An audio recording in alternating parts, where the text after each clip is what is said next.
ભરૂચ જિલ્લામાં જીઆઈડીસી અને ઔદ્યોગિક એકમોની ભરમાર હોવા છતાં સ્થાનિક શિક્ષિત યુવાનો રોજગારથી વંચિત હોવાનો મુદ્દો ફરી એકવાર સામે આવ્યો છે। સરનાર સહિત આસપાસના ગામોના શિક્ષિત બેરોજગાર યુવાનોએ ભરૂચ જિલ્લા કલેક્ટરને આવેદનપત્ર પાઠવી સ્થાનિક ઉદ્યોગોમાં લાયકાત મુજબ રોજગારીની તકો ઉપલબ્ધ કરાવવાની માંગ કરી છે। યુવાનોનું કહેવું છે કે સ્થાનિક જમીન, પાણી અને અન્ય માળખાકીય સુવિધાઓનો ઉપયોગ કરીને ઉદ્યોગો કાર્યરત છે, ત્યારે આસપાસના ગામોના યુવાનોને રોજગારમાં યોગ્ય પ્રાથમિકતા મળવી જોઈએ। ભરતી પ્રક્રિયામાં પારદર્શિતા લાવવા, સ્થાનિક રોજગારી માટે યોગ્ય નીતિ બનાવવા તેમજ કંપનીઓમાં ઉપલબ્ધ જગ્યાઓની માહિતી સ્થાનિક રોજગાર કચેરી અને ગામડાઓના યુવાનો સુધી પહોંચાડવાની પણ માંગ કરવામાં આવી છે। યુવાનોએ જિલ્લા વહીવટીતંત્રને હસ્તક્ષેપ કરી જીઆઈડીસીની કંપનીઓમાં સ્થાનિક લાયકાત ધરાવતા ઉમેદવારોને રોજગારી મળે તે માટે જરૂરી કાર્યવાહી કરવાની અપીલ કરી છે। મારું નામ પટેલ અશફાક ઇલિયાસ છે। હું સરનાર ગામનો રહેવાસી છું।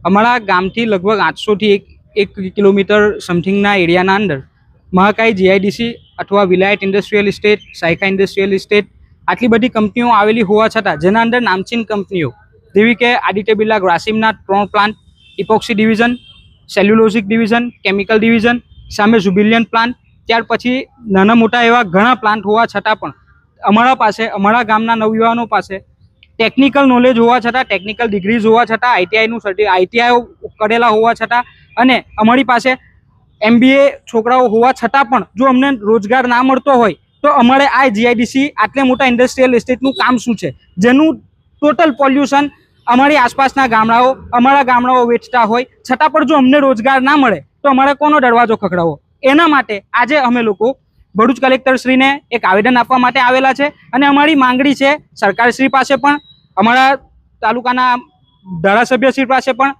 દરેક જે લોકો એવા લોકો છે કે જે આ કંપનીને સામે પડકાર લઈ શકે છે એ લોકોને દરેકને અમારી માંગણી છે કે આ યુવાધનની જિંદગી ખરાબ ના કરો। આ યુવાધનને આજે તમે રોજગાર નહીં અપાવો। આટલી મોટી મહાકાય ઇન્ડસ્ટ્રીઝ હોવા છતાં ગુજરાતની જમીન પર, અમારી જમીન પર ઇન્ડસ્ટ્રીઝ હોવા છતાં પણ જો વિદેશ બહારથી લોકો આવીને કામ કરતા હોય તો આ યુવાનો ક્યાં જશે? આ યુવાનોને અમારે બહાર જ મોકલવાના છે?